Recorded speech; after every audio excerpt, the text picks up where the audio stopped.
Capítulo 10.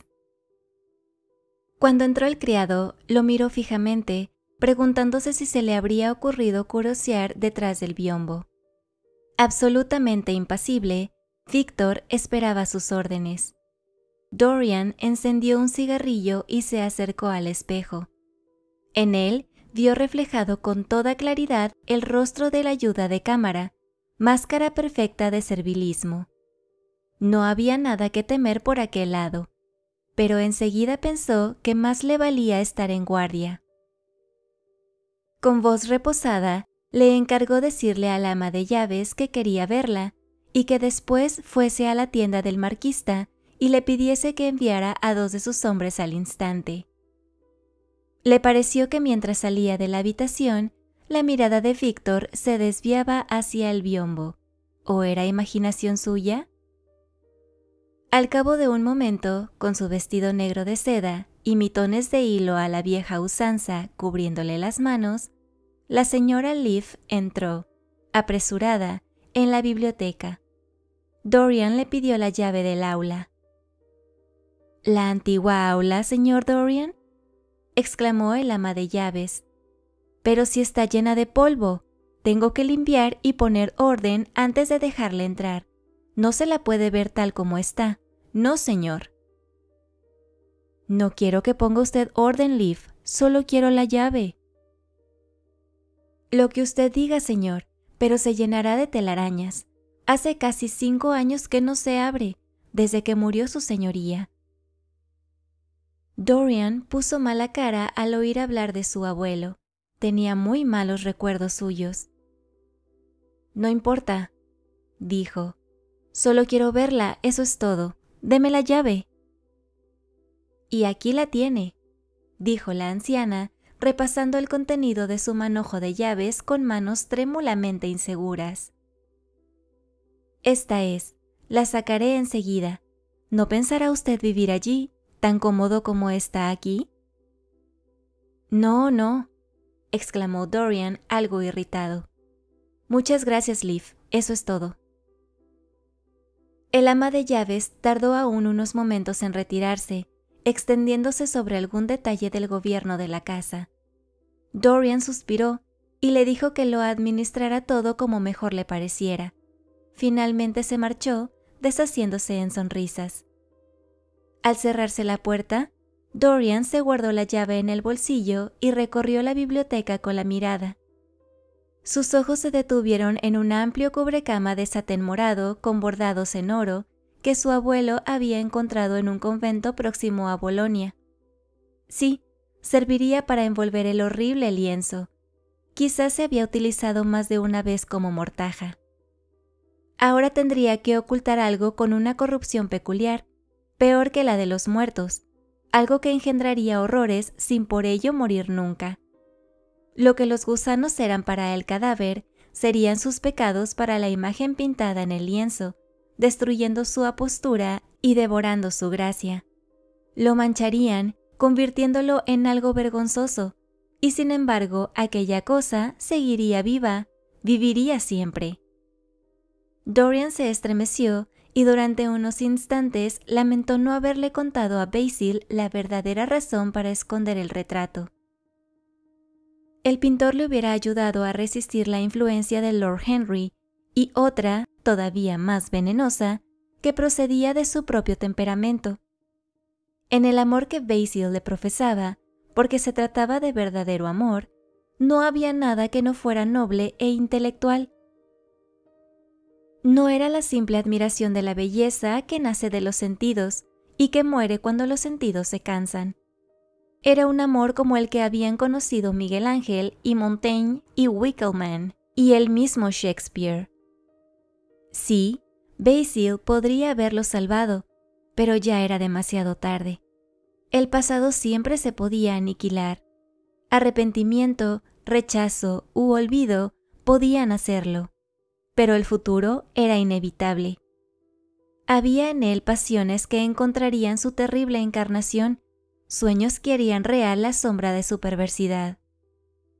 Dorian retiró del sofá la gran tela morada y oro que lo cubría, y con ella en las manos pasó detrás del biombo. ¿Se había degradado aún más el rostro del lienzo? Le pareció que no había cambiado. La repugnancia que le inspiraba, sin embargo, iba en aumento. Cabellos de oro, ojos azules, labios encendidos, todo estaba allí. Tan solo la expresión era distinta. Le asustó su crueldad. Comparado con lo que él descubría allí de censura y de condena, cuán superficiales los reproches de Basil acerca de Sybil Vane. Superficiales y anodinos. Su alma misma lo miraba desde el lienzo llamándolo a juicio, dolorosamente afectado. Dorian arrojó la lujosa mortaja sobre el cuadro. Mientras lo hacía, llamaron a la puerta. Salió de detrás del biombo cuando entraba el criado. «Señor, han llegado esas personas». Dorian sintió que tenía que deshacerse de Víctor lo antes posible. No debía saber a dónde se llevaba el cuadro. Había algo malicioso en él, y en sus ojos brillaba el cálculo y la traición. Sentándose en el escritorio, redactó velozmente una nota para Lord Henry, pidiéndole que le mandara alguna lectura y recordándole que había quedado en verse a las 8:15. «Espere la respuesta», le dijo al ayuda de cámara al tenderle la misiva, «y haga pasar aquí a esos hombres». 2 o 3 minutos después se oyó de nuevo llamar a la puerta, y el señor Hobart en persona, el famoso marquista de South Audley Street, entró con un joven ayudante de aspecto más bien tosco. El señor Hobart era un hombrecillo de tez colorada y patillas rojas, cuyo entusiasmo por el arte quedaba atemperado por la persistente falta de recursos de la mayoría de los artistas que con él se relacionaban. En principio, nunca abandonaba su tienda. Esperaba que los clientes fuesen a verlo, pero siempre hacía una excepción en favor del señor Gray. Había algo en Dorian que seducía a todo el mundo. Verlo ya era un placer. «¿Qué puedo hacer por usted, señor Gray?», dijo, frotándose las manos rollizas y pecosas. «He pensado que sería para mí un honor venir en persona. Acabo de adquirir un marco que es una joya, en una subasta, florentino antiguo. Creo que viene de Fonthill. Maravillosamente adecuado para un tema religioso, señor Gray». «Siento mucho que se haya tomado tantas molestias, señor Hobart. Iré desde luego a su establecimiento para ver el marco, aunque últimamente no me interesa demasiado la pintura religiosa. Pero en el día de hoy solo se trata de subir un cuadro a lo más alto de la casa. Pesa bastante, y por eso he pensado en pedirle que me prestara un par de hombres». «No es ninguna molestia, señor Gray. Es una alegría para mí serle de ayuda. ¿Cuál es la obra de arte?». «Esta», replicó Dorian Gray apartando el biombo. «¿Podrá usted moverlo con la tela que lo cubre tal como está? No quiero que se roce por las escaleras». «No hay ninguna dificultad», dijo el afable marquista, empezando con la ayuda de su subordinado a descolgar el cuadro de las largas cadenas de bronce de las que estaba suspendido. «Y ahora, señor Gray, ¿dónde tenemos que llevarlo?». «Le mostraré el camino, señor Hobart, si es tan amable de seguirme. O quizás sea mejor que vaya usted adelante. Mucho me temo que la habitación está en lo más alto de la casa. Iremos por la escalera principal, que es más ancha». Mantuvo la puerta abierta para dejarlos pasar. Salieron al vestíbulo e iniciaron la ascensión por la escalera. La barroca ornamentación del marco había hecho que el retrato resultase muy voluminoso y, de cuando en cuando, pese a las obsequiosas protestas del señor Hobart, a quien horrorizaba, como le sucede a todos los verdaderos comerciantes, la idea de que un caballero haga algo útil, Dorian intentaba echarles una mano. «No se puede decir que sea demasiado ligero», dijo el marquista con voz entrecortada cuando llegaron al último descansillo, procediendo a secarse la frente.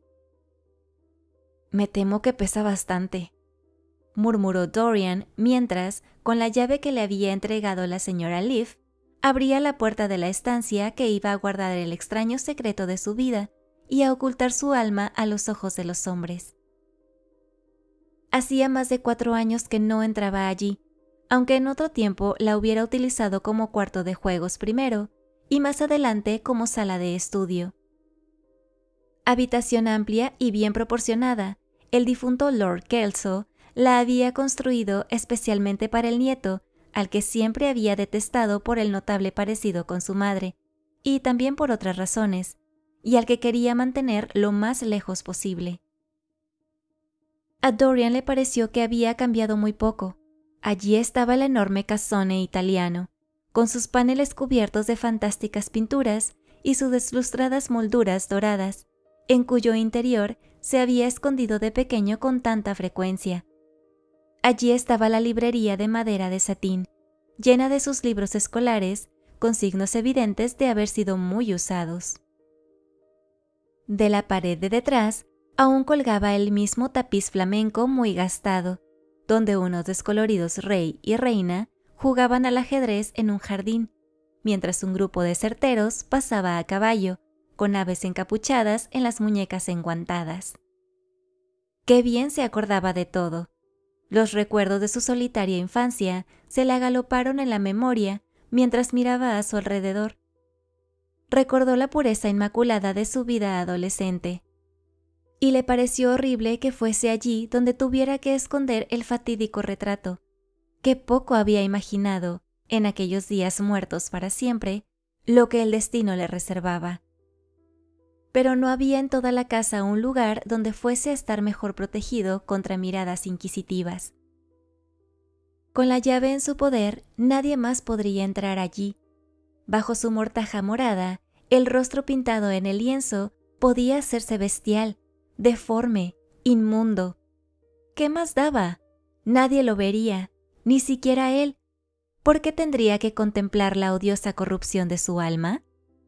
Conservaría la juventud, eso bastaba.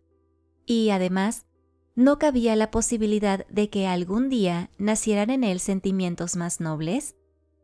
No había razón para pensar en un futuro vergonzoso.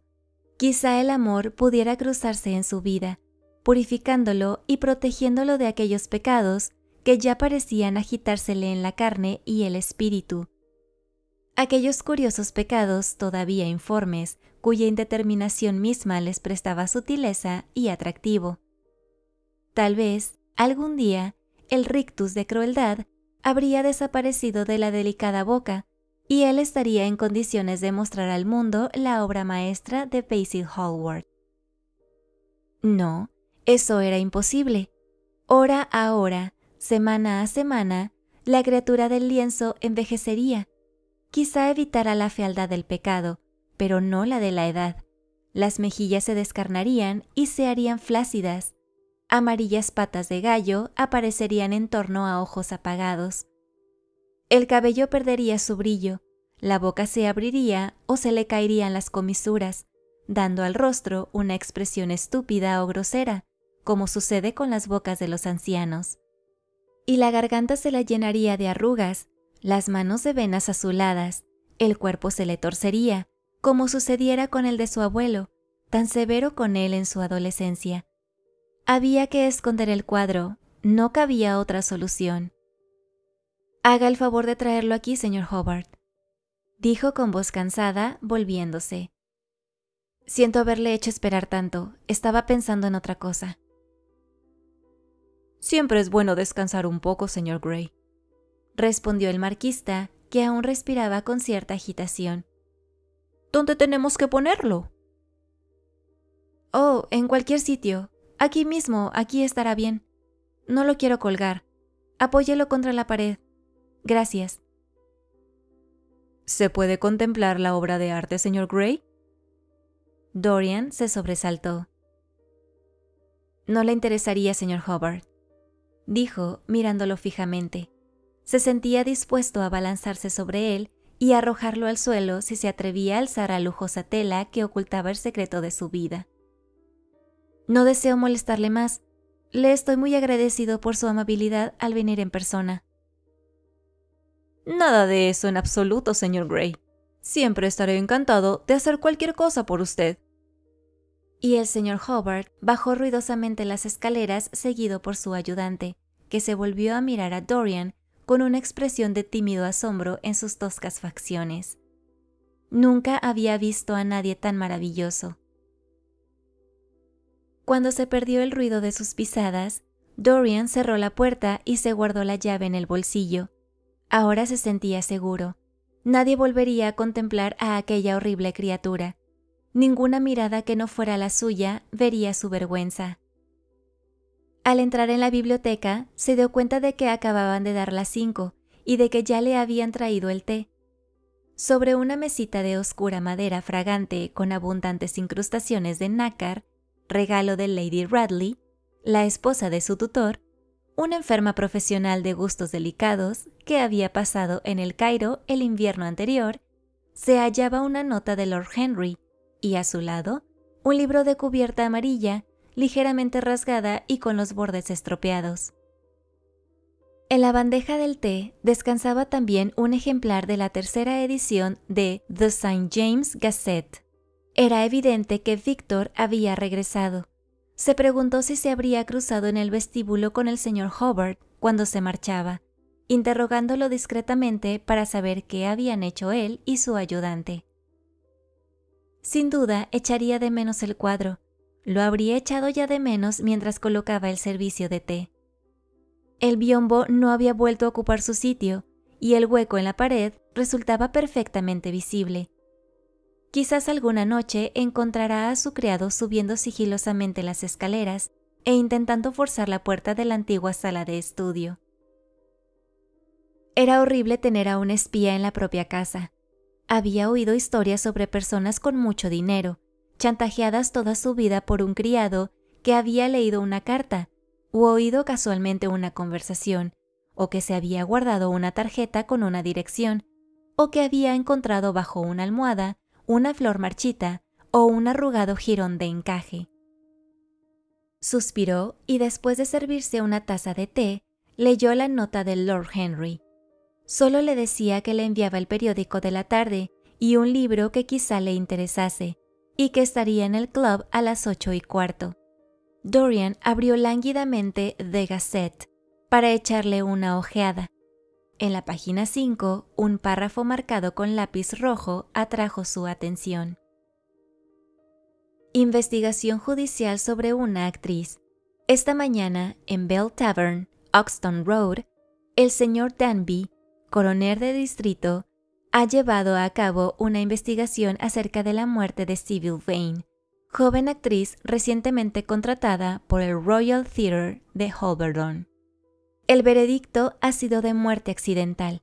Son muchas las muestras de condolencia que ha recibido la madre de la desaparecida, que se ha mostrado muy afectada por los hechos durante su testimonio personal, al que ha seguido el Dr. Birrell, autor del examen post-mortem de la fallecida. Dorian frunció el entrecejo y, rasgando el periódico en dos, cruzó la habitación y se deshizo de los trozos. Qué desagradable era todo ello, y cómo la fealdad contribuía a hacer más reales las cosas. Se sintió un tanto molesto con Lord Henry por haberle enviado aquella noticia, y desde luego era una estupidez que la hubiera señalado con lápiz rojo. Víctor podía haberla leído. Sabía inglés más que suficiente para hacerlo. Quizá lo había hecho, y empezaba a sospechar algo. ¿Qué más daba de todos modos? ¿Qué tenía que ver Dorian Gray con la muerte de Sybil Vane? No había nada que temer. Él no la había matado. Contempló el libro que Lord Henry le enviaba. Se preguntó qué sería.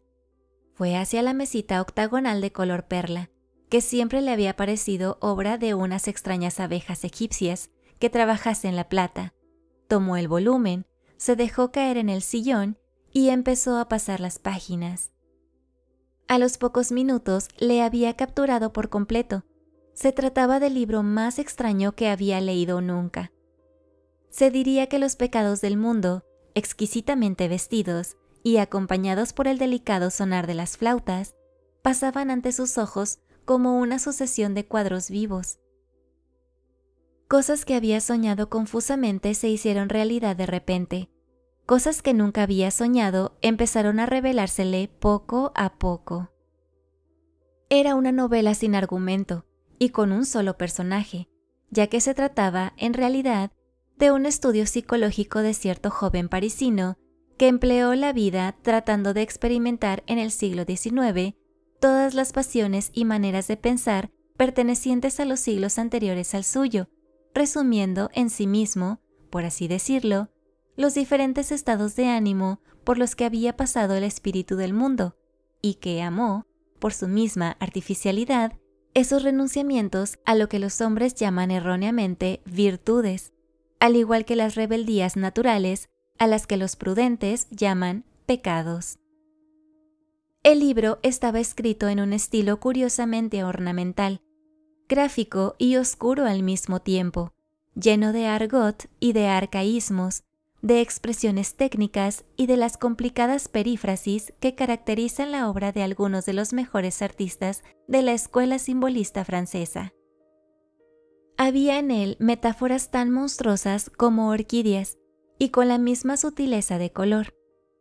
Se describía la vida de los sentidos con el lenguaje de la filosofía mística. A veces era difícil saber si se estaba leyendo la descripción de los éxtasis de algún santo medieval o las morbosas confesiones de un pecador moderno. Era un libro venenoso. El denso olor del incienso parecía desprenderse de sus páginas y turbar el cerebro. La cadencia misma de las frases, la sutil monotonía de su música, tan lleno como estaba de complejos estribillos y de movimientos elaboradamente repetidos, produjo en la mente de Dorian Gray, al pasar de capítulo en capítulo, algo semejante a una ensoñación, una enfermedad del sueño que le hizo no darse cuenta de que iba cayendo el día y creciendo las sombras. Limpio de nubes y atravesado por una estrella solitaria, un cielo de color cobre verdoso resplandecía del otro lado de las ventanas. Dorian siguió leyendo con su pálida luz hasta que ya no pudo seguir. Luego, después de que el ayuda de cámara le hubiera recordado varias veces que se estaba haciendo tarde, se puso en pie y, trasladándose a la habitación vecina, dejó el libro en la mesa florentina que siempre estaba junto a su cama y empezó a vestirse para la cena. Casi eran las 9 cuando llegó al club, donde encontró a Lord Henry, solo, en una habitación que se utilizaba por las mañanas como sala de estar, con aire de infinito aburrimiento. «Lo siento, Harry», exclamó el muchacho, «pero en realidad has tenido tú la culpa. El libro que me has prestado es tan fascinante que se me ha pasado el tiempo volando». «Sí, me pareció que te gustaría», replicó su anfitrión, levantándose del asiento. «No he dicho que me guste, Harry. He dicho que me fascina. Hay una gran diferencia». «Ah, ¿ya has hecho ese descubrimiento?», murmuró Lord Henry mientras se dirigían hacia el comedor.